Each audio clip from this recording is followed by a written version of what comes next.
सबको बलराम जयंती बहुत बहुत शुभकामनाएं। और मेरा सौभाग्य है कि आज बलराम जयंती के दिन हमें बलराम जी का गुणगान करने का अवसर प्राप्त हो रहा है। सो आपको फिर से शुभकामनाएं।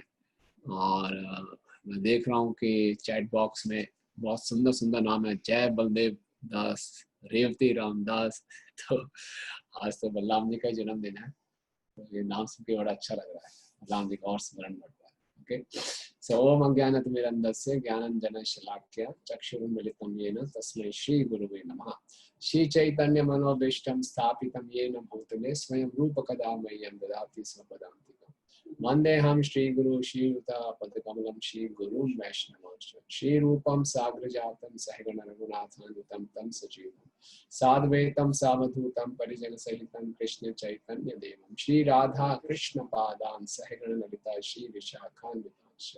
हे कृष्ण करुणा सिंधु दीन बंधु जगतपते गोपेश गोपिका कांत राधा कांत नमस्ते। तप्त कांचन गौरांगी राधे वृंदावनेश्वरी वृषभानुसुते देवी प्रणमामि हरिप्रिय। वांछा कल्पतरुभ्यश्च कृपा सिंधुभ्येव च पतितानां पावनेभ्यो वैष्णवेभ्यो नमो नमः। जय श्री कृष्ण चैतन्य प्रभु नित्यानंद श्री अद्वैत गदाधर श्रीवासादि गौर भक्तवृंद। हरे कृष्णा कृष्णा कृष्णा हरे हरे, हरे राम राम राम हरे हरे। नमो विष्णुपादाय कृष्ण पृष्ठाय भूतले श्रीमते भक्ति वेदांत स्वामी निति नामिने। नमस्ते सारस्वती देवे गौरवाणी प्रचारिणे निर्विशेष शून्यवादी पाश्चात्य देश तारिणे। नमस्ते बलिनाम श्रेष्ठे नमस्ते धरणी धर्मतराम्बारे नमस्ते तुम पाहि माम कृष्ण पूर्वच। हरे कृष्णा।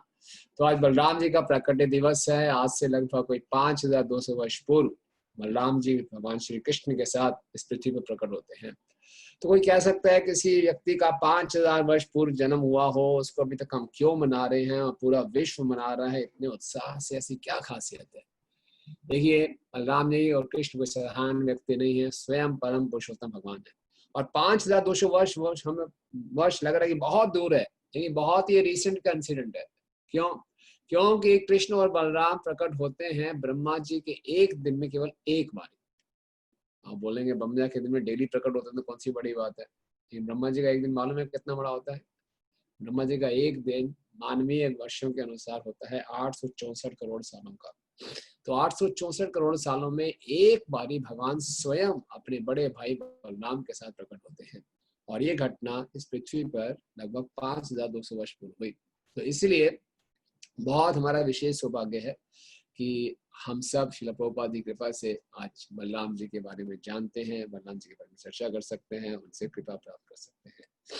तो बलराम है ना, बल का मतलब है बल और राम का मतलब राम। राम का मतलब क्या हुआ? राम का मतलब श्रील प्रभुपाद बताते हैं द टॉप मोस्ट प्लेयर, सबसे बड़ा आनंद। और बल का मतलब हम जानते हैं बलवान, बल यानी बल और राम, बल के, पावर के और आनंद के मिश्रण।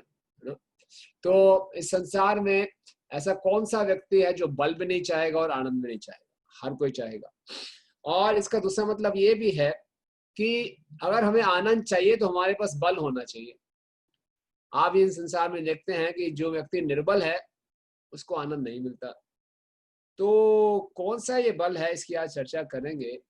हर व्यक्ति संसार में पावरफुल बनना चाहता है, उसके पास कुछ पोटेंशियल होना चाहिए, बल होगा तभी सोचता है उस बल से उसको कुछ आनंद मिलेगा, सुख मिलेगा। तो कौन सा बल है जो बलराम जी के पास, जो हमेशा वो आनंद में रहते हैं? तो कई प्रकार के बल होते हैं। अधिकांश लोग सोचते हैं कि फिजिकल पावर, हमारा फिजिक बहुत बढ़िया हो, बलवान हो तो हम आनंद में होंगे। तो ऐसे बहुत से उदाहरण है संसार में जो बहुत ही फिजिकली पावरफुल रहे। जैसे हमें याद आ रहा है कि हमारे टाइम में थे मोहम्मद अली, बहुत बलवान व्यक्ति थे। एक धुनसा मारते थे, व्यक्ति बाहर हो जाता था बॉक्सिंग रिंग से। आप सबने नाम सुने? कितने लोगों ने मोहम्मद अली का नाम सुना हुआ है? सुना हो तो हरि बोल कर सकते हैं, उसका उद्धार हो जाएगा बेचारे का। बोलो हरि बोल। अगर आपने मोहम्मद अली का नाम सुना हुआ है, यस, जय बलदेव प्रभु ने सुना हुआ है, कनिक ने सुना है, गौरव, अक्षय गुप्ता, नवीन, आशुतोष गुप्ता, वेरी गुड सुना है, वेरी गुड। बहुत पुरानी बात हो गई, फिर भी वेरी गुड। तो मोहम्मद अली इतना पावरफुल व्यक्ति था, आप जानते हैं। और क्या हुआ जब वो थोड़ा सा बीमार हुआ, बूढ़ा हुआ, तो बेचारे को पार्किंसन डिजीज हो गया था। वो एक कॉफी का कप भी, एक चाय का कप भी पकड़ नहीं पड़ता, उसका हाथ हिलता था। और वो बहुत, जब वो पावरफुल भी था तब भी वो ये नहीं कह सकता कि मैं आनंद में हूँ। वो बहुत ही फ्रस्ट्रेटेड व्यक्ति था, और क्योंकि बहुत ही दरिद्र परिवार से था वो, तो एक बार हमारे इस कौम के सन्यासी परम पूजनीय भक्ति तीर्थ स्वामी महाराज मैराथन के इनॉग्रेशन में बुलाया था मोहम्मद अली को। नहीं नहीं नहीं, तो आप किसी और को देख रहे हैं। तो अमेरिका में थे मोहम्मद अली, तो हमारे प्रभुपाद जी के शिष्य परम पूजनीय भक्ति तीर्थ स्वामी महाराज उनसे मिले। तो ब्रेकफास्ट का टाइम था सुबह, तो 7:30 बजे का समय था। तो मोहम्मद अली ने तैयार होके फ्रेश होके आया और बाहर अपनी बालकनी में गया, और उसकी बालकनी में हजारों हजारों लोग खड़े थे उसके इंतजार में। खूब उसका स्वागत किया, और उसने भी सबको से हाथ वेव किया, जैसे बहुत पॉपुलर व्यक्ति था। और वापस जब वो आया तो यस, उसको सियोल ओलंपिक्स में बुलाया गया था, राइट। तो वापस जब वो आया तो भक्ति तीर्थ स्वामी महाराज से वो बहुत ही फ्रस्ट्रेटेड, अपने क्रोध को बाहर निकालना था। ये सब लोग मुझे चैन से जीने नहीं देते, रोज आ जाते हैं, रोज इनके सामने मुझे खड़ा होना पड़ता है। बहुत ही फ्रस्ट्रेटेड, बहुत दुखी था। इसी ढंग से हम देखते हैं, इस फिजिकल पावर लेने से कोई गारंटी नहीं है कि हम जीवन में सुखी हो जाएंगे, हमें आनंद मिल जाएगा। कुछ लोग सोचते हैं मनी पावर होनी चाहिए, है ना, पैसे के बल पे हम लोग कुछ भी खरीद सकते हैं ना, पैसा कुछ भी खरीद के दे सकता है हमें, पैसा हमें सुविधाएं दे सकते हैं, हम जानते हैं। लेकिन जो आत्मा का सुख है वो पैसे से प्राप्त नहीं हो सकता। हमारे पास ऐसे बहुत से उदाहरण है कि व्यक्ति बहुत धनवान है लेकिन फिर भी आनंद से सुखी नहीं है। और इसी ढंग से कुछ लोग बोलते हैं पॉलिटिकल पावर आ जाए, muscle power, political power, man power, किसी के बहुत बड़े बड़े फॉलोअर्स भी हो सकते हैं। हम देखते हैं अभी किसी पीछे फिल्म के हीरो ने, मुंबई के हीरो ने सुसाइड कर लिया, वेरी पॉपुलर, है ना, वेरी पॉपुलर। उसके पास मैन पावर थी, बहुत सी फॉलोइंग थी, फैन फॉलोइंग थी, लेकिन फिर भी वो सुखी नहीं था। तो असली जो बल है वो शरीर का बल नहीं है, मन का बल नहीं है, बुद्धि का बल नहीं है, पैसे का बल नहीं है, कोई पॉलिटिकल पावर नहीं है। ये जो बल है यह आध्यात्मिक बल है, स्पिरिचुअल पोटेंसी है, स्पिरिचुअल फोर्स है। तो ये बात आज समझने की है। आज पूरे संसार में लोग किसी ना किसी पावर के पीछे भाग रहे हैं, और इसलिए भाग रहे हैं क्योंकि सब ये समझते हैं कि जब तक हमारे पास पावर नहीं होगी, बल नहीं होगा, हम आनंद में नहीं होंगे। लेकिन बलराम जी हमें सिखाना चाह रहे हैं कि असली आनंद हमें प्राप्त होगा आध्यात्मिक शक्ति से। तो बलराम जी के पास अनंत आध्यात्मिक शक्ति है और सारी आध्यात्मिक शक्तियों के स्त्रोत्र है। तो जिसको भी आध्यात्मिक आनंद चाहिए, असली आनंद चाहिए, उसको किस शक्ति को ढूंढना चाहिए? आध्यात्मिक बल को ढूंढना चाहिए। आप में से कितने लोग आध्यात्मिक बल पाना चाहेंगे? जोर से लिखिए गौरांगा, अगर आपको आध्यात्मिक बल चाहिए तो आप चैट बॉक्स में लिख सकते हैं।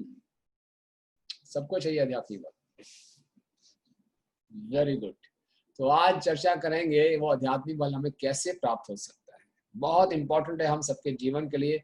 वास्तव में मनुष्य जीवन मिला ही है इस आध्यात्मिक बल को प्राप्त करने के लिए।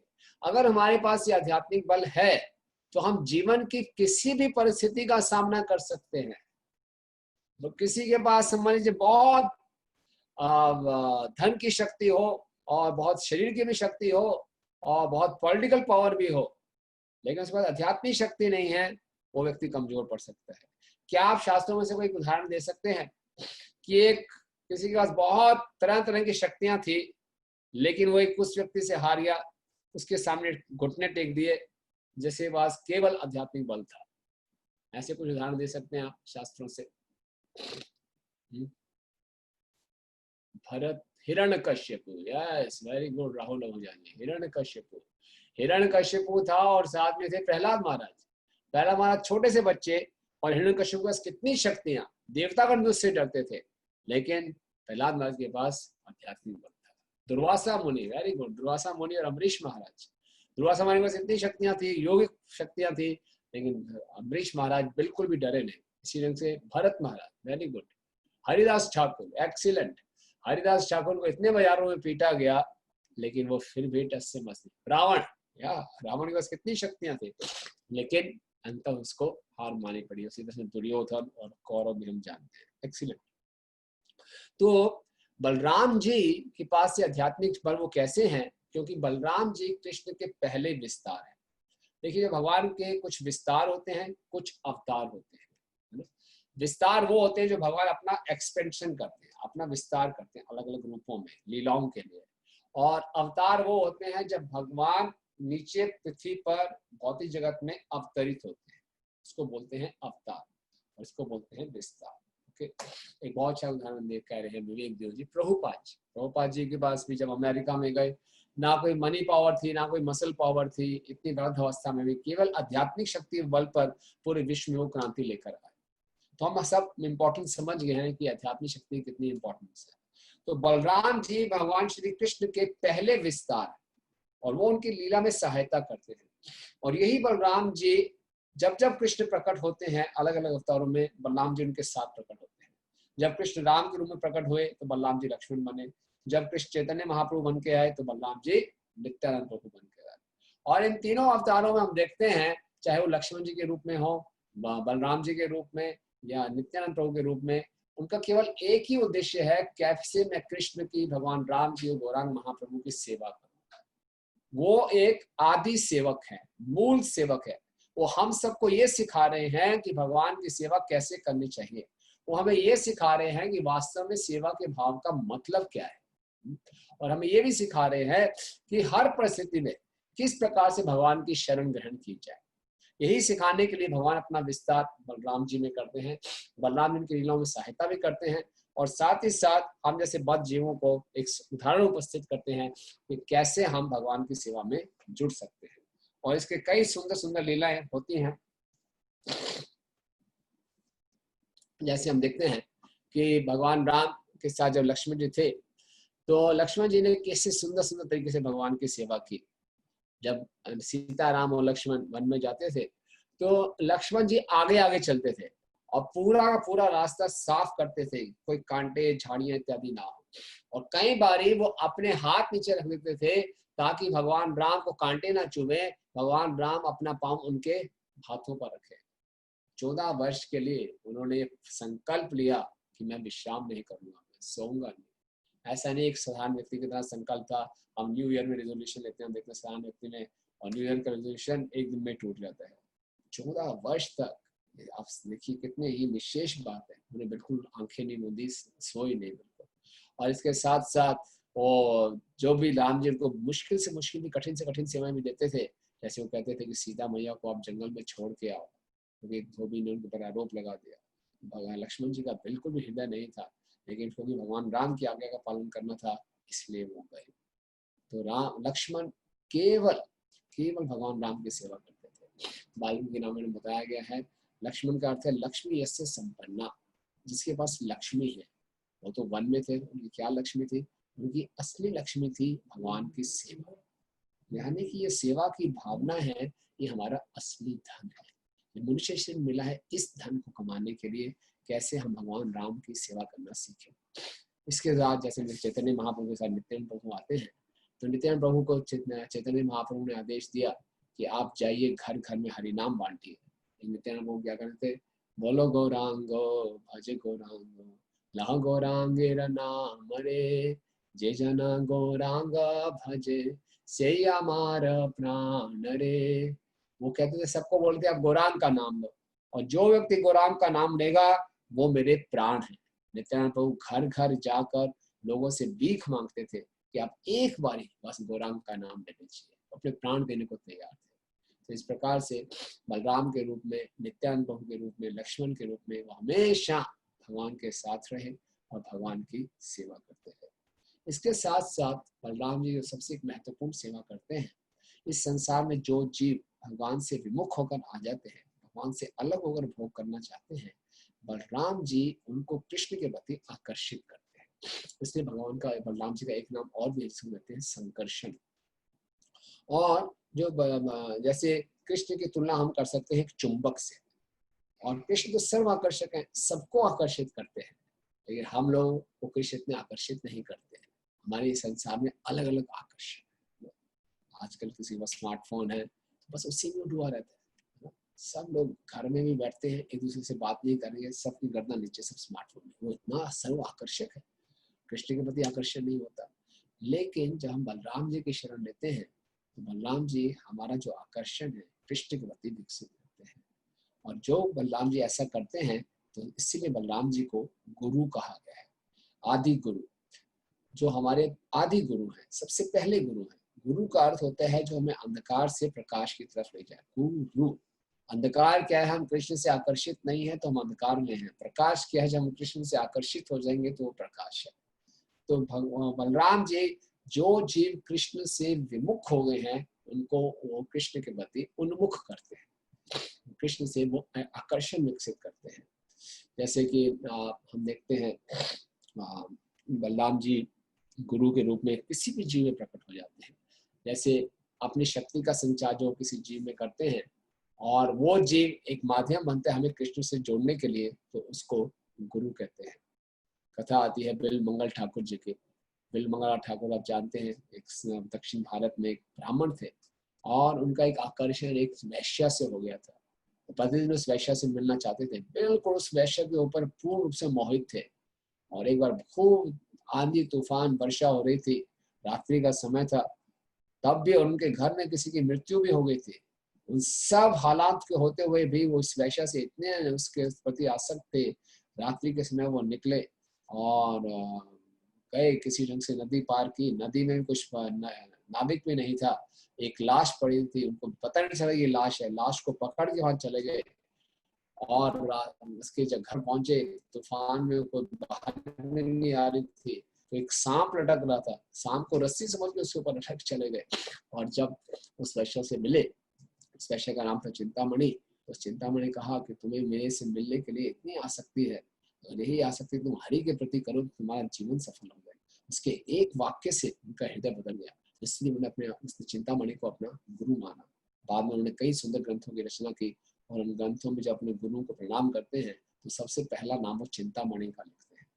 यानी कि कोई भी व्यक्ति जो हमें कृष्ण से जोड़ता है, कृष्ण और हमारे बीच के दूरी को कम करता है, इसका मतलब उसके अंदर बलराम जी ने शक्ति का संचार किया, तभी वो हमारे लिए गुरु का कार्य करेगा। कोई भी हो सकता है। इसी प्रकार से हम उस दिन हमारे मंदिर में गौरांग प्रभु का लेक्चर था, वो बता रहे थे कि एक बार प्रभुपाद जी के एक शिष्य थे, उन्होंने प्रभुपाद जी को अपने घर में बुलाया। जब प्रभुपाद जी को अपने घर में बुलाया तो उन्होंने देखा घर में आल्टर था और उस आल्टर में पूरी गुरु परंपरा थी, उस पर राधा कृष्ण का तस्वीर था और उसके ऊपर एक युवती का फोटो था। पापा ने बोला ये सब तो ठीक है, गुरु परंपरा है, फिर राधा कृष्ण की फोटो है, तो फिर इस युवती का फोटो क्यों है? बोला ये युवती मेरी शिक्षा गुरु है। बोले कैसे? बोले जब मैं इस्कॉन से नहीं जुड़ा था तो इस युवती से बहुत प्रेम करता था, ये भी मुझसे प्रेम करती थी, लेकिन कुछ समय के बाद इस युवती ने मुझे धोखा देके किसी और के साथ भाग गई। तो ये भाग गई, मैं एकदम सदमे में चला गया और सौभाग्यवश मुझे आपके शिष्य बन गए, भक्तगण बन गए, उन्होंने कोई मुझे पुस्तक दी, मुझे ज्ञान प्राप्त हो, राजा मैं आपकी शरण में हूँ। तो बोले ठीक है, आपका भाव अच्छा है, लेकिन इस माता जी को, इस स्त्री को आप सभी आचार्यों के साथ मत रखो, उनको अलग, आप ऐसे रिस्पेक्ट करो उनकी, ये आल्टर में रखने की आवश्यकता नहीं है। इसी प्रकार हमें याद आता है, हम शुरू में स्कॉम में जुड़े थे तो हमारे एक यूथ फोरम में आते थे तब, तो मैंने पूछा आप कैसे जुड़े? तो कह रहे मैं कॉलेज में जाता था, मेरी गर्लफ्रेंड थी और खूब मैं उसके साथ अच्छा चल रहा था, अचानक उसी में धोखा दे दिया, मैं बहुत डिप्रेशन में चला गया। तब मेरे एक और मित्र थे, वो इस्कॉन में आते थे, वो बोलते थे चलो मैं तुम्हें इस्कॉन में लेके चलता हूँ, वहाँ एक ऐसे भगवान है जिनकी बहुत सी गर्लफ्रेंड्स है। तो मैं बोला ठीक है, एक गर्लफ्रेंड चलेगी, दूसरी गर्लफ्रेंड मिल जाएगी। तो उसको पाने के लिए, गर्लफ्रेंड के लिए प्रार्थना करने के लिए मैं आया था इस्कॉन में, और मैं खूब प्रार्थना पहले करता रहा, बाद धीरे धीरे यूथ फोरम में आया, बातें सुनी, अब कोई इच्छा नहीं है। तो इस प्रकार से बोले मुझे जो व्यक्ति मुझे लेके आया वो मेरे गुरु हैं, जिन इस प्रकार से मुझे रास्ता दिखाया। तो हमें ये बात समझनी है कि बलराम जी अपनी कृपा का संचार किसी भी माध्यम से कर सकते हैं। उनका मुख्य उद्देश्य ये है कि संसार में ये जीव कृष्ण को भूले हुए हैं वो कृष्ण के प्रति उन्मुख हो जाए। और ये देखिए कितनी विशेष बात है, कृष्ण अपने धाम में पूर्ण रूप से आनंद में है और ऐसे अनगिनत जीव हैं जो कृष्ण को आनंद दे रहे हैं। आप सोचिए इस बात को, कृष्ण को कोई कमी नहीं है, कृष्ण अपने आप में पूर्ण है, पूर्ण रूप से आनंद में है। अनंत कोटि जीव उनकी सेवा कर रहे हैं, उनको आनंद दे रहे हैं। विशेष बात यह है कि इतने आनंद में होते हुए भी कृष्ण हमें नहीं भूले। हम जैसे जीव जो उनसे प्रेम नहीं करते, कृष्ण फिर भी चाहते हैं कि हम उनसे प्रेम करें और हम उनसे प्रेम कर सकें। इसीलिए कृष्ण अपना विस्तार करते हैं बलराम जी के रूप में, और फिर बलराम जी जो है अपनी शक्ति का संचार किसी और जीव गुरु के माध्यम से करके हमें कृष्ण के प्रति उन्मुख करते हैं। ये बात आज अप्रिशिएट करने के लिए है कि कृष्ण हम सबसे कितना प्रेम करते हैं, और कृष्ण के इस प्रेम की आशा को पूरा करने के लिए किस प्रकार से बलराम जी फिर अपना शक्ति का संचार करके किसी जीव के माध्यम से, किसी गुरु के माध्यम से हमें कृष्ण के प्रति आकर्षित करते हैं। तो हम लोग कृष्ण से विमुख हुए हैं, हम सोचते हैं कि हम अपने बल पर भोग करेंगे, एंजॉय करेंगे। तो हमारे अंदर ये भोगने की वृत्ति है। इस संसार में सोचते हैं कि मैं ज्यादा से ज्यादा भोग करके, जितना भोग करने की सुविधा मिलेगी मैं उतना खुश हो जाऊंगा, उतना सुखी हो जाऊंगा। और जब गुरु होते हैं वो हमारी इस भोगने की प्रवृत्ति को सेवा की प्रवृत्ति में बदलते हैं, और धीरे धीरे धीरे जितनी मात्रा में हमारे हृदय में सेवा की प्रवृत्ति जागेगी, उतनी मात्रा में हमारा कृष्ण के प्रति आकर्षण होगा। जितनी मात्रा में हमारे हृदय में भोगने की प्रवृत्ति होगी, उतनी मात्रा में हम कृष्ण से दूर रहेंगे। तो भोगने की प्रवृत्ति क्या मतलब है? गीता में बताया गया, यही संस्पर्श जब होगा दुख योनिया एवं। जितना हमारे अंदर भोगने की इच्छा होगी, उतना हम दुखों को जन्म देंगे, और जितना हमारे अंदर सेवा की वृत्ति होगी ना, तो उतना हमें एक अनंत सुख की प्राप्ति होगी। तो इसीलिए जिस बलराम जी अपनी लीलाओं के माध्यम से बात को सिखाते हैं, बलराम जी ने काफी असुरों का वध किया, और कृष्ण के साथ कृष्ण और बलराम रोज गाय चराने जाते थे और खूब आनंद करते थे। सारे ग्वाल वालों के साथ वो वन में जाते थे और खूब तरह तरह के खेल खेलते थे। आप सबने कृष्णा बुक पढ़ी होगी, और उसमें देखते हैं कि वृंदावन का जो जीवन था बहुत ही आनंदमय जीवन था। वहाँ इतना सरल जीवन है कि केवल आनंद ही आनंद है, और कोई किसी प्रकार का तनाव नहीं है, टेंशन नहीं है, वास्तविक नेचुरल जीवन है। तो कृष्ण और बलराम रोज निकल जाते हैं और कई तरह के पशुओं की वो नकल करते थे, पक्षियों की आवाज निकालते हैं। कृष्ण जो है मोर की तरह नाचते हैं। सब लोग बोलते हैं वाह वाह वाह, क्या नाचे क्या नाचे। और कई बार वो क्या करते थे कि एक कुआं होता था, कुएं के ऊपर जाके खड़े होकर जोर से चिल्लाते थे, और जब कुएं से अंदर से आवाज आती थी तो फिर जोर से डांटते, गालियां देते थे, कौन है अंदर जैसे हमारे को डांट रहा है। और क्या करते थे, कोई बंदर बैठा होता था उसके साथ जाके चुपचाप बैठ जाते थे बंदर के साथ। फिर बंदर उछलता था तो बंदर के साथ साथ उछलते थे। तो जो किसी मेंढक को देखते थे तो मेंढक के पीछे पड़ जाते थे, मेंढक बेचारा डर के पानी में कूद जाता था तो उसके पीछे पानी में कूद जाते थे। तो बहुत ही सरल सरल खेल खेलते थे, लेकिन आनंद में रहते थे। वास्तव में भगवान जब प्रकट होते हैं, पृथ्वी पर अवतार लेते हैं, यही दिखाने के लिए कि हे जीव, आप इस संसार में क्यों इतना कष्ट उठा रहे हैं। इस संसार में अगर हम सोचते हैं हमें कुछ सुख पाना है तो क्या करना पड़ता है, हमें पहले अच्छा पैसा कमाना चाहिए। अच्छा पैसा कमाना है तो क्या करना पड़ेगा, कुछ डिग्री होनी चाहिए। अच्छी डिग्री है तो क्या करना पड़ेगा, मोटी मोटी किताबें रटनी पड़ेगी, चाहे समझ में आए या ना आए। कोचिंग ज्वाइन करना पड़ेगा, कितने पापड़ बेलने पड़ेंगे, तब जाके हम कुछ धन कमाएंगे, उस धन से कुछ सुविधाएं खरीदेंगे, फिर हम सुखी हो जाएंगे। क्या लंबा प्रोसेस है भैया। लेकिन आप देखेंगे आध्यात्मिक जगत में, भगवान के धाम में कुछ करने को ही नहीं। हमारे जो पिताजी हैं तो बस कहते हैं हमारे पिताजी के पास कोई काम ही नहीं है, बंसुरी बजाते हैं, गायें चराते हैं और रासलीला रचते हैं, बस नाचते गाते हैं, पूरा दिन ही ऐसे निकल जाता है। और उनकी इस लीला में सहयोग देने के लिए सारे के सारे उनके पार्षद हैं। गायें चराओ, बंसी सुनो, बंसी की ध्वनि सुनो, नाचो गाओ, बस मस्ती मारो, यही है बस, ये वास्तविक जीवन है। और प्रभुपाद कहते हैं इसी जीवन को हमने जीना है, यही मनुष्य जीवन का लक्ष्य है कि इस जीवन को प्राप्त करें। और ये कोई सपना नहीं है, ये वास्तविकता है, ये हम डिजर्व करते हैं। और यही सिखाने दिखाने के लिए भगवान आते हैं, और हम इस जीवन को प्राप्त कर सके, इसीलिए बलराम जी अपनी कृपा का संचार करते हैं, किसी जीव को गुरु के माध्यम से हमारे पास भेजते हैं ताकि हम इस जीवन को प्राप्त कर सकें। तो बलराम जी और कृष्ण ऐसे निकलते हैं वन में। तो एक बार क्या हुआ, उनके मित्रों ने बोला तो कृष्ण और श्री धाम में कि पास में ही एक बहुत ही सुंदर वन है जहाँ पे ताल के फल हैं और बहुत सुगंधित है, लेकिन समस्या क्या है कि वहां पर एक गधा असुर है ना, और इसका नाम है धेनुकासुर, और ये किसी को वहां घुसने नहीं देता। वो इतना खतरनाक है कि उस वन में पक्षी तक भी नहीं फटकते। वो पूरे का पूरा उसकी मोनोपोली है उस पूरे उसमें वन के ऊपर। ये तालवन, आप में से कोई तालवन गया हुआ है? आप देख सकते हैं यहाँ पे कितने भक्त में से तालवन गए हुए। वृंदावन के पास है तालवन। जय बलदेव प्रभु, वेरी गुड। और कोई नहीं गया होगा शायद।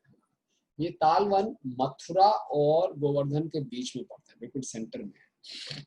आदि भी गए हैं, ओके, कुछ लोग आप में से गए हैं। तो ये मथुरा और गोवर्धन के बीच में पड़ता है। तो आपने कथा सुनी हुई होगी, लेकिन आज बलराम जी का जन्मदिन है तो हम इसको बार से स्मरण करते हैं दोबारा से। तो उन्होंने बोला कि वहां पे एक धेनुकासुर है, किसी को भी अंदर प्रवेश नहीं करने देता। कृष्ण बलराम कहते हैं चलो चलते हैं। उनके लिए तो खेल था। कृष्ण के लिए तो रोज वो कृष्ण अपना लंच लेने से पहले कम से कम रोज 2 असुरों को मारते थे। ये तो उनके लिए खेल की बात थी। बोले चलते हैं। जब वहां पे गए तो बलराम ने क्या किया, बलराम इतने शक्तिशाली है, एक जो पेड़ था उसके ऊपर सुंदर सुंदर ताल के फल थे, जोर से उसको हिलाया, जोर से हिलाया, ताल के फल नीचे गिरने लगे।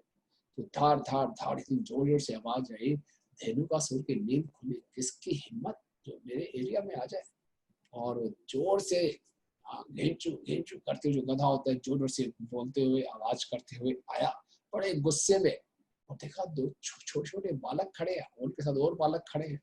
तो ये बालक इतना शक्ति कहाँ से हो सकती है, बड़ा उसका क्रोध बढ़ा। अभी इनको सबक सिखाता हूँ।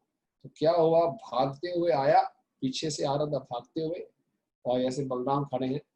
तो जो गधा होता है वो बैक गियर मारा उन्होंने, क्योंकि वो अपनी पिछली टांगों से अटैक करता है ना गधा। आगे आए, थोड़ा सा रुके, फिर बैक गियर में पीछे आके फिर पिछली टांगों से बलराम जी के वक्ष पे जोर से प्रहार किया। बलराम जी को कुछ भी नहीं हुआ, बलराम थोड़ा से भी नहीं हिले। उसको बड़ा हिलाने में, छोटा सा बालक इतनी जोर से प्रहार कोई असर ही नहीं। फिर से और स्पीड गेन करके आया, दौड़ के आया, आगे गया, फिर बैक गियर मारा स्पीड से, और फिर बलराम जी पर आक्रमण किया।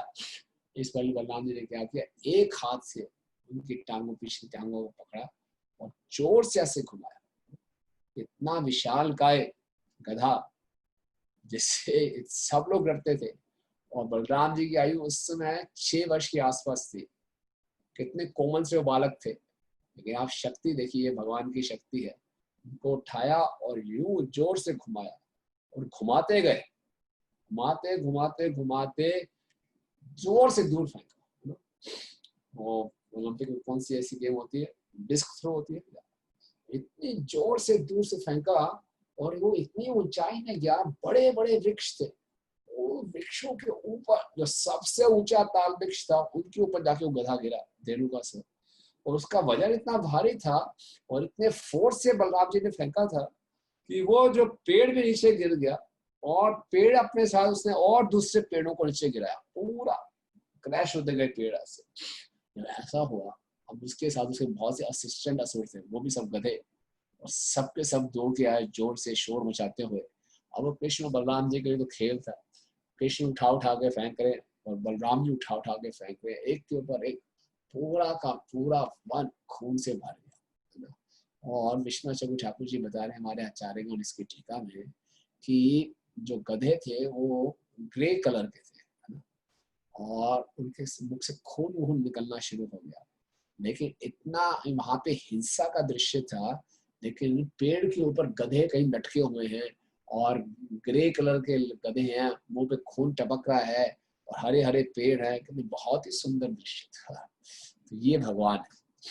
खूब जब इस ढंग से सारे गधों पर उन्होंने वध किया। अब हमारे आचार्य भक्तिनाथ ठाकुर जी बताते हैं कि ये जो लीला है, बलराम जी ने और कृष्ण जब किसी असुर का वध करते हैं, तो ये लीलाएं हमारे हृदय के अंदर के अनर्थ को दिखाती है। हमारे हृदय में अनर्थ, अनर्थ का अर्थ है जिसकी कोई वैल्यू नहीं है, बेफजूल हम उसको वैल्यू देते हैं। तो ये जो अनर्थ है, अघस अघस धेनुकासुर का वध, ये हमारे हृदय में जो अविद्या है, अविद्या का अर्थ है हम अपने को ये शरीर समझते हैं और शरीर से जुड़ी वस्तुओं को अपना समझते हैं। मैं और मेरा की अज्ञानता, वो इस अज्ञानता दूर होती है इस लीला के माध्यम से। यानी कि जो बलराम जी गुरु के रूप में हमारे सामने प्रकट होते हैं, गुरु हमारे हृदय से मैं और मेरा की भावना को काटते हैं। जितना हम गुरु की सेवा करेंगे, गुरु की आज्ञाओं का पालन करेंगे, ये हमारे अंदर जो मैं और मेरा की भावना है, ये मेरा है, ये मैं भारतीय हूँ, मैं एक लड़का हूँ, तो ये मैं ये हूँ, मैं वो हूँ, और ये अज्ञानता हमारे इस भौतिक जीवन में बद्धता का कारण है। ये हमें संसार में बांध के रखती है और इसको काटने के लिए हमें गुरु के आदेश चाहिए। देखिए, इस संसार में हर व्यक्ति ये प्रूव करना चाहता है कि वो कुछ है। हर व्यक्ति अपने आप को दूसरे से बेहतर प्रूव करना चाहता है और प्रभुपाद कहते हैं इसको जीवन का संघर्ष कहते हैं, स्ट्रगलिंग फॉर एग्जिस्टेंस। हर व्यक्ति चाहता है कि मैं प्रूव कर सकूं कि मैं दूसरे से बेटर हूँ, है ना। सब लोगों को मुझे पहचानना चाहिए कि मेरे में कुछ है, और इस अहंकार के कारण व्यक्ति बहुत कष्ट पाता है। तो ये मानसिकता गधे वाली मानसिकता है। बुरा मत मानिए, हमारे शास्त्रों में गधे के बहुत उदाहरण दिए गए हैं ताकि गधे के जीवन से हम कुछ सीखें। जब हम किसी को गाली देते तो गधा बोलते हैं, क्यों? गधा क्या सोचता है कि धोबी क्या करता है, उस गधे के आगे गाजर लटका देता है और गाजर लटकती रहती है और गधा सोचता है बस एक कदम आगे बढ़ाऊंगा गाजर मुझे मिल जाएगी, लेकिन गाजर तो उससे आगे ही रहती है। तो फिर एक कदम आगे बढ़ाऊंगा गाजर मिल जाएगी। ऐसा करते करते करते धोबी अपना काम उससे करवा लेता है। उस बेचारे गधे को ये लगता है बस थोड़ा सा आगे चला एक गाजर खाने को मिल जाएगी। तो हम सबको भी संसार में ऐसा ही लगता है, बस एक थोड़ा सा मेरा काम हो जाए, मैं फिर सुखी हो जाऊंगा। अब ये हो जाए तो मैं और सुखी हो जाऊंगा, थोड़ा ये हो जाए और सुखी हो जाऊंगा। लेकिन गधा किसी को कहो तो इतना अच्छा नहीं लगता, बहुत बड़ी गाली लगती है। इसलिए हमारी जो संस्कृत भाषा है बहुत सुंदर भाषा है, सुसंस्कृत भाषा है। संस्कृत भाषा में गधे को बोलते हैं वैशाख नंदन। क्या बोलते हैं? वैशाख नंदन। वैशाख नंदन का अर्थ है, वैशाख का अर्थ है ग्रीष्म ऋतु, गर्मी का, ग्रीष्म ऋतु। और वैशाख नंदन का अर्थ है कि जो गर्मियों में बड़ा खुश रहे। क्यों भाई? गधा गर्मियों में खुश रहता है, गर्मियां तो कोई सहना नहीं चाहता। उसके पीछे पूरा विज्ञान। होता क्या है कि जब गधा घास चर रहा है तो गर्मी के सीजन में क्या होती है, सारी घास सूख जाती है। जब गधा देखता है, आगे देखता है कि सारी की सारी घास सूखी हुई है, तो सोचता है सारी घास मैंने खा ली, देखो मैंने क्या करके दिखाया। उसका अहंकार बढ़ जाता है और गर्मी के मौसम में गधा और मोटा हो जाता है इस खुशी से, देखो मैंने कितनी घास खा ली, सारी घास मैंने खत्म कर दी, सबको सुखा दिया। और जब बारिश का मौसम आता है उसको खाने को ज्यादा घास मिलती है, लेकिन बारिश के मौसम में घास बहुत उगी होती है। सारी खाने के बाद भी वो देखता है कि वैसे घास है, तो उसको लगता है मैंने कुछ खाया ही नहीं। तो बारिश के मौसम में बेचारा ज्यादा खाता है तो कमजोर पड़ जाता है, और गर्मी के मौसम में उसका ये अहंकार बढ़ जाता है कि देखो मेरी क्या अचीवमेंट है, उसको उसी अचीवमेंट के फीलिंग से उसका सुख बढ़ जाता है। तो ये गधे की मानसिकता है, मैं करता हूँ, मैं भोगता हूँ, ये सारी की सारी वस्तुएं मेरी हैं। आज पूरा संसार इसी कंपटीशन में लगा हुआ है। तो इसीलिए जब हम गुरु की आज्ञा का पालन करते हैं तो इस गधे रूपी मानसिकता से हम ऊपर उठते हैं। श्रीला प्रभुपाद जी बताते हैं कि एक कहीं पे यात्रा पे निकल रहे थे, तो कई बार हमें, इससे पहले हमें बताना चाहिए, कई बार हमें इस बात का भी अहंकार हो जाता है कि जो मैं सेवा कर रहा हूँ मैं सबसे उत्तम सेवा कर रहा हूँ, मुझसे बढ़कर और कोई सेवा करने वाला नहीं है, सबसे अच्छा सेवा मैं ही कर सकता हूँ। तो एक बार जब प्रभुपाद जी की यात्रा पे जा रहे थे तो उनके लिए एक माता जी ने अलग अलग समोसे बना रहे थे और समोसे पैक कर रहे थे। तो प्रभुपाद जी ने देखा उसके बोले क्या समोसे बने? हाँ प्रभुपाद आपके लिए समोसा बना रहे। प्रभुपाद ने एक समोसा उठाया और खा लिया। तो और वो बेचारी बनाती रही, प्रभुपाद फिर दूसरा खा लिया। तो माता जी ने पूछा प्रभुपाद कितने समोसे खाएंगे? तो बोला जितने आप बना सकते हो उससे ज्यादा खाऊंगा। माता जी बड़ी खुश हुई। तो माता जी ने प्रभुपाद से पूछा प्रभुपाद आपके फेवरेट कुक कौन है? प्रभुपाद ने बोला मेरा फेवरेट कुक मैं खुद ही हूँ। तो प्रभुपाद समझ गए कि माता जी को अहंकार हो रहा है कि मैं बहुत अच्छी कुक हूँ। इस प्रकार से जो गुरु होते हैं वो हमारे अहंकार का दमन करते हैं।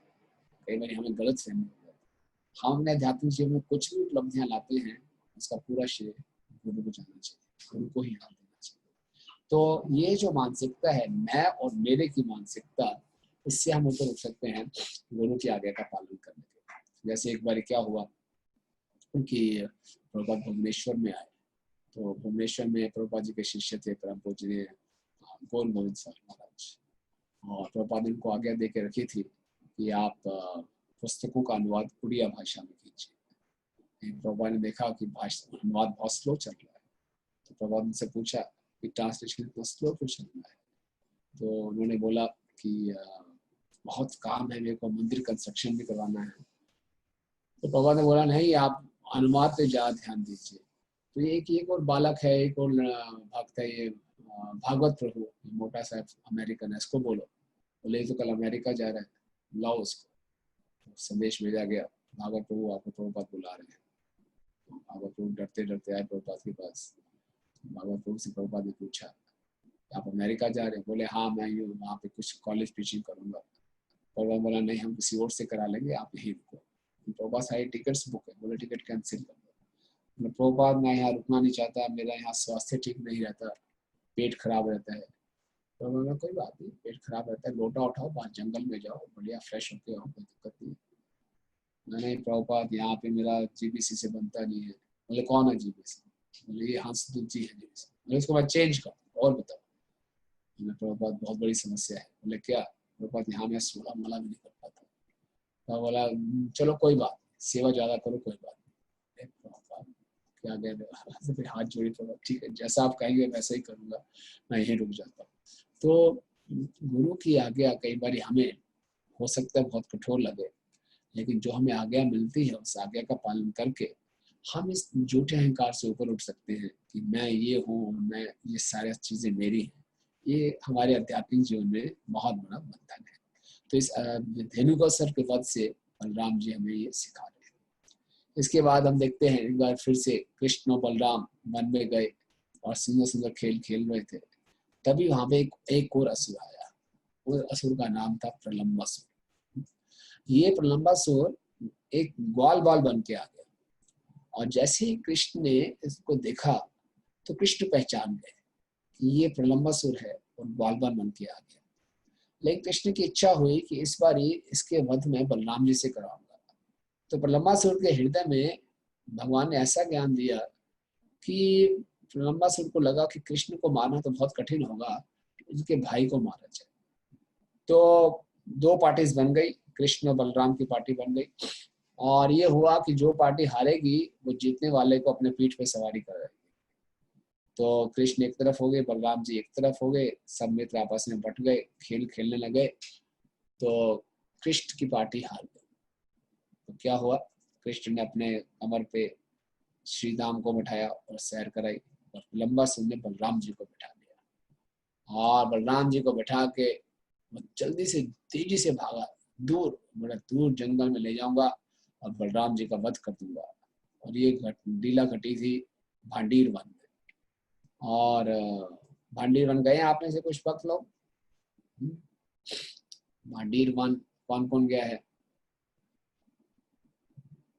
वृंदावन के पास ये है भांडीर वन। 12 वनों में एक भांडीर वन भी आता है। कोई गया है आप में से भांडीर वन? राधापति कन्हैया प्रभु गए। ओके, लीला सुनी होगी। यस। तो बलराम जी को लोग वो तेजी से भागते हैं, तो बलराम जी सोचते हैं इतनी दूर क्यों ले आया मुझे।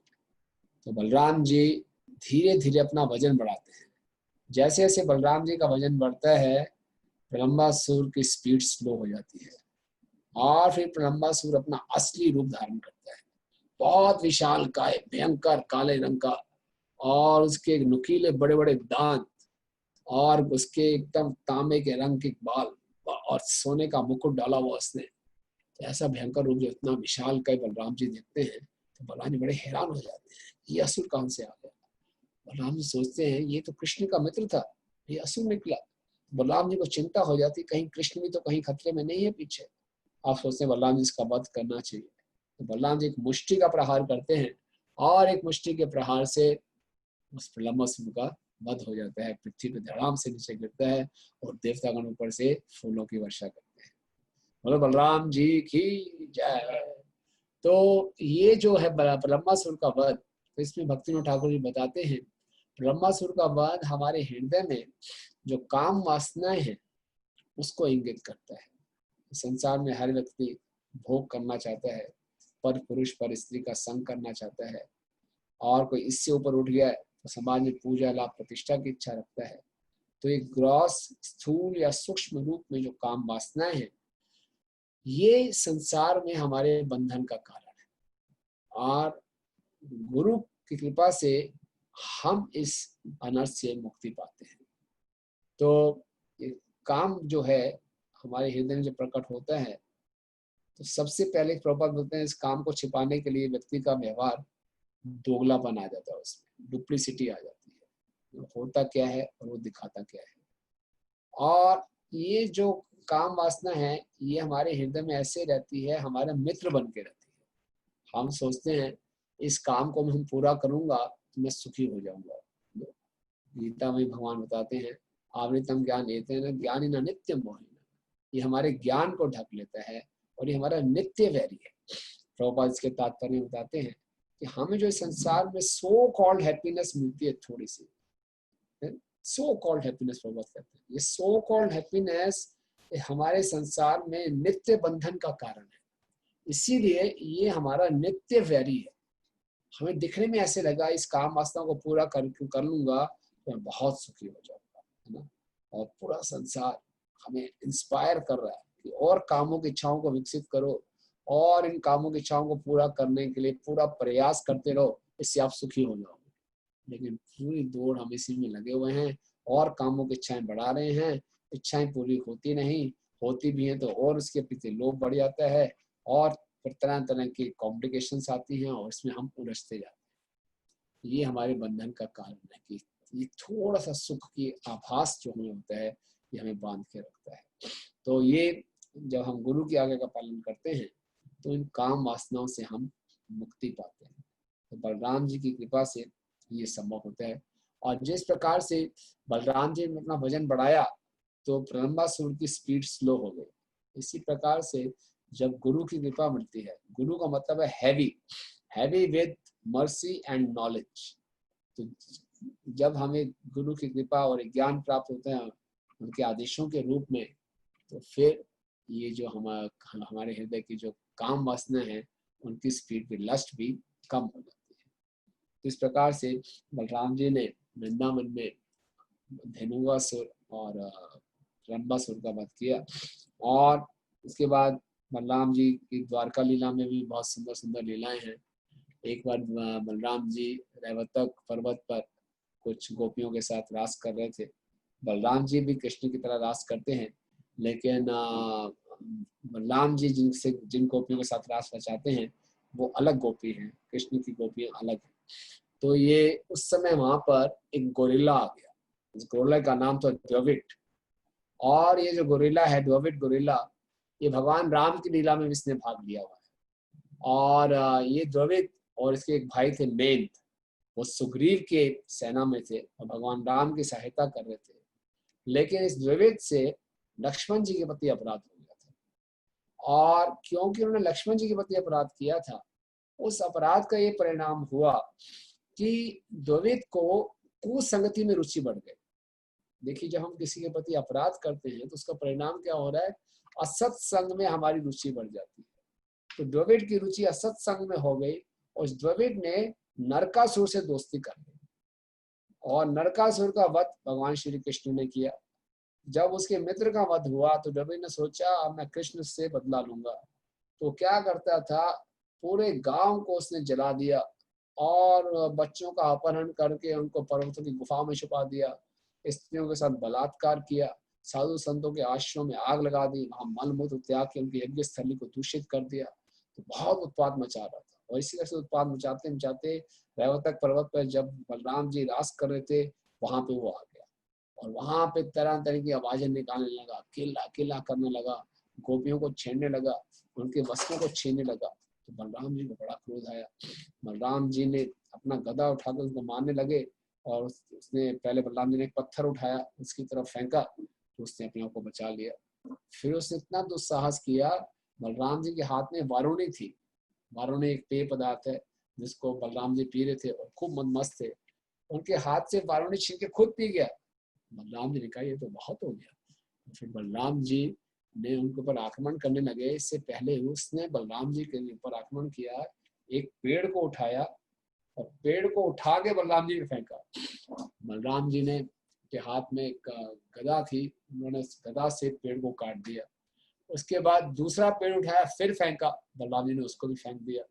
करते करते पूरे जंगल को पेड़ से रहित कर दिया।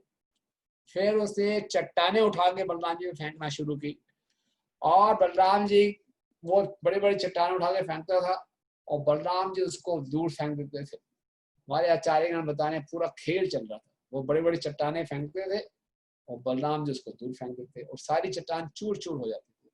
तो देखते हैं जन्मादि अस्य यत, इस संसार में जितने भी खेल हैं, सो कॉल्ड क्रिकेट का खेल है, वो बलराम जी ने शुरू किया। द्रविड़ उनको फुल टॉस फेंका था और बलराम जी सिक्सर पे सिक्सर मार रहे थे, लेकिन सारी सारी चट्टाने एकदम चूर चूर होती जा रही। अब साहब जब द्रविड़ ने बोला ये तो बहुत ही, कुछ भी बलराम जी पे ऐसा नहीं हो रहा, तो वो खुद आया मुष्टि प्रहार करने के लिए बलराम जी के ऊपर। और अब क्रिकेट छोड़ के बॉक्सिंग खेलने लगा बलराम जी के साथ, तो जोर से मुष्टि का प्रहार करने लगा। लेकिन बलराम जी परम शक्तिशाली है, बोले बॉक्सिंग नहीं, सीधा कराटे खेलेंगे इसके साथ। बलराम जी ने एक उसको मारा चौक और वहीं पे उसका वध हो गया। बोलो बलराम जी की जय। तो ये डेविड दिखाता है अहंकार। डेविड को अपनी शक्ति का बहुत अहंकार था, मैं बहुत शक्तिशाली हूँ। और जब किसी को अहंकार हो जाता है तो वो सोचता है कि मुझसे बढ़कर कोई भी नहीं है, लेकिन बलराम जी ने उसके अहंकार का दमन किया।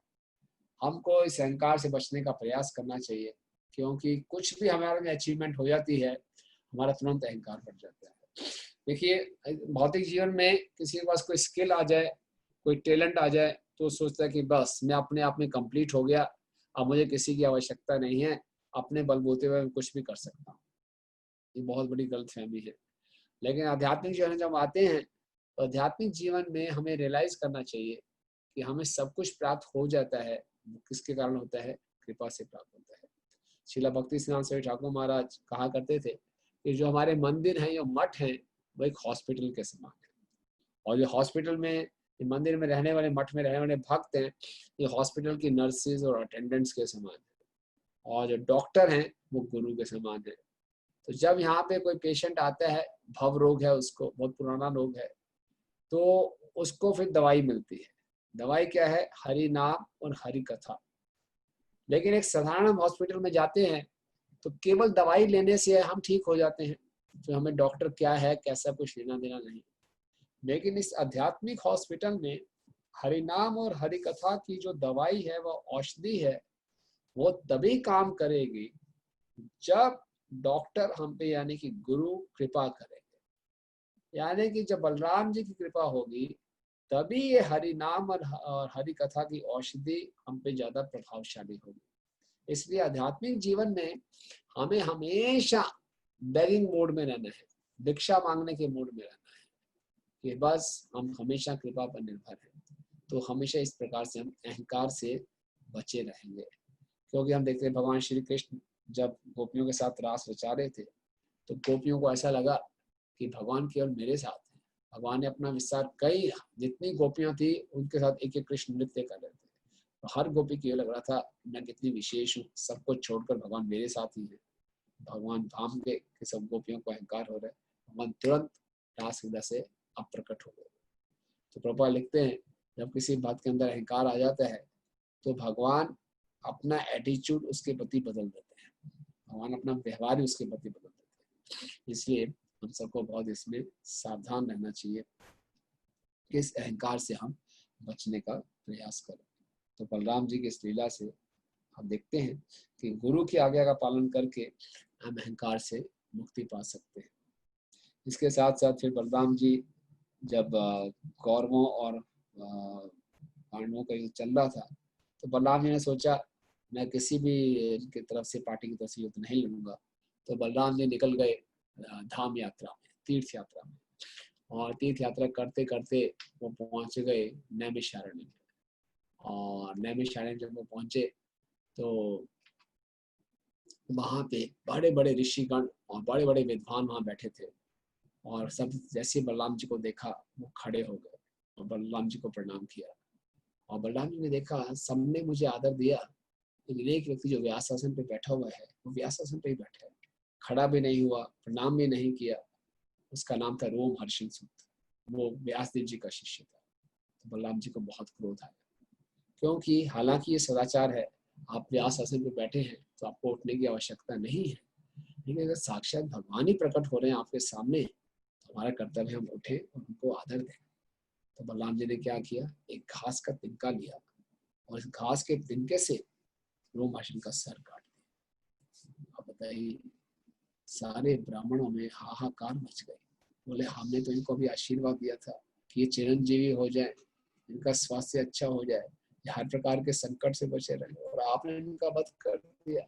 बलराम जी ने कहा, अरे आप चाहते हैं तो मैं इसको दोबारा जीवित कर देता हूँ। ब्राह्मण बोला नहीं नहीं नहीं, आप रहने दीजिए, लेकिन आप ऐसा कुछ कीजिए कि आपकी बात भी रह जाए, हमारा आशीर्वाद भी रहे। तो बलराम जी ने कहा कि ठीक है, एक पुत्र जो है पिता का ही प्रतिनिधि है, तो मैं इसको दोबारा इनके पुत्र को व्यासासन में बिठा देता हूँ।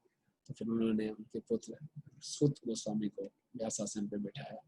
और फिर बलराम जी की विनम्रता देखिए, बलराम जी ने उन सब ब्राह्मण से पूछा आप मुझसे क्या चाहते हैं कि अब मैं इसका पश्चाताप क्या करूं।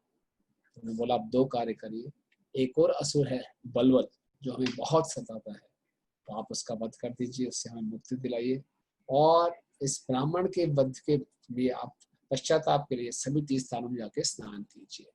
तो बलराम जी ने उनकी आज्ञा का पालन किया। बलराम जी पूरे भारत के तीर्थ स्थानों में गए, एक स्थान को छोड़कर, वो थी जगन्नाथपुरी। क्यों नहीं गए जगन्नाथपुरी? क्योंकि जगन्नाथपुरी में स्वयं बलराम जी की पूजा होती है। ये बलराम जी की विनम्रता थी कि परम पुरुषोत्तम भगवान होते हुए भी वो ब्राह्मणों की आज्ञा का पालन कर रहे हैं, उन्हें पूरा सम्मान दे रहे हैं। तो आज का दिन बहुत ही विशेष दिन है। हम सबके जीवन में जो दुखों का कारण है, समस्याओं का कारण है, वो ये है कि हम भगवान से दूर हैं, भगवान से विमुख हैं। इस संसार की कोई भी वस्तु हमें असली सुख शांति नहीं दे सकती। आज पूरे विश्व में कोरोना का क्राइसिस चल रहा है, और इस कोरोना के क्राइसिस से सब कुछ एक्सपोज हो गया है। हमारी तथाकथित जो कुछ भी साइंटिफिक प्रोग्रेस थी, हमारी आर्थिक उन्नति थी, कोई भी हमें संकट से नहीं बचा पा रही। आज हमारे गृह मंत्री, उनको भी कोरोना हो गया, बड़े बड़े फिल्म स्टार्स भी कोरोना से डाउन है।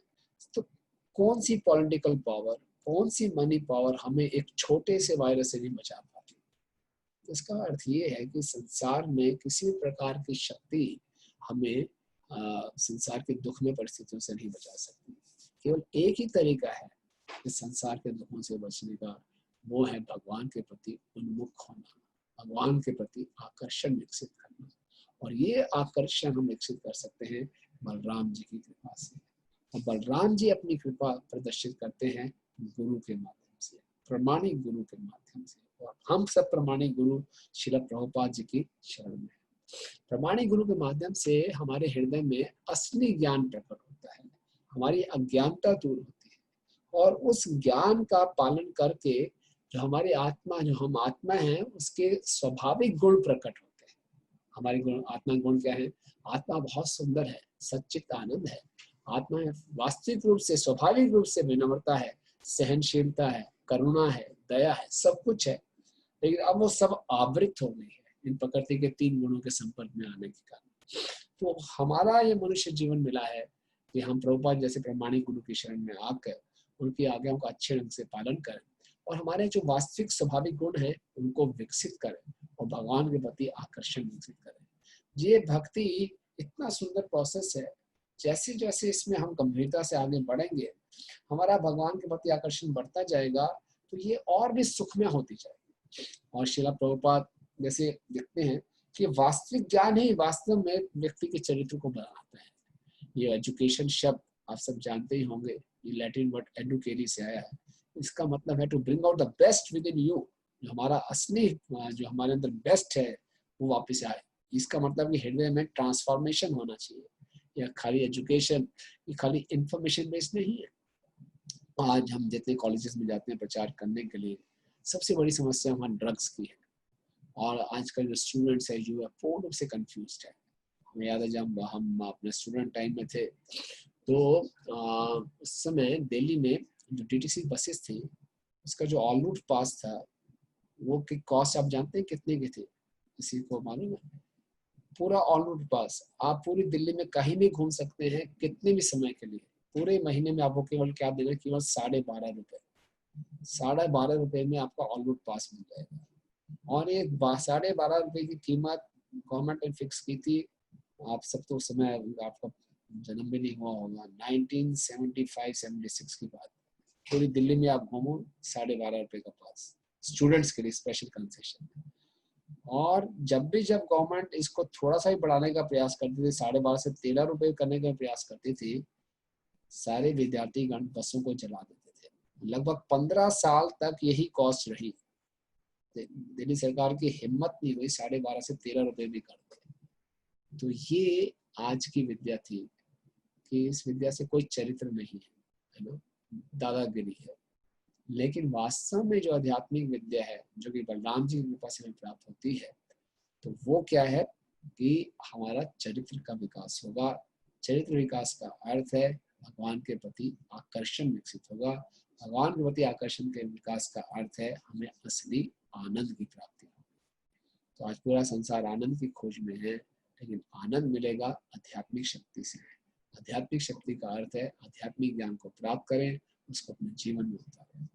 बलराम जी से हम और भी प्रार्थना कर सकते हैं। हम सब जानते हैं गुरु के आदेश क्या हैं, हम सब जानते हैं क्या ठीक है क्या गलत है, फिर भी अपने हृदय की कमजोरी के कारण हम गलत चीजों को पकड़ लेते हैं और बाद में इतना घुस जाते हैं कि हमें लगता है कि हम जो शास्त्रों में लिखी हुई बातें हैं ये हमारे बस के बाहर है, हम इसका पालन नहीं कर सकते। और कई बार ऐसी बातें जब सुनते हैं कि भक्तों में ऐसे ऐसे गुण होने चाहिए तो हम हतोत्साहित हो जाते हैं। ये तो मेरे बस की बात नहीं, ये केवल थ्योरेटिकल बात है, केवल किताबी बात है, मैं इसको नहीं कर सकता।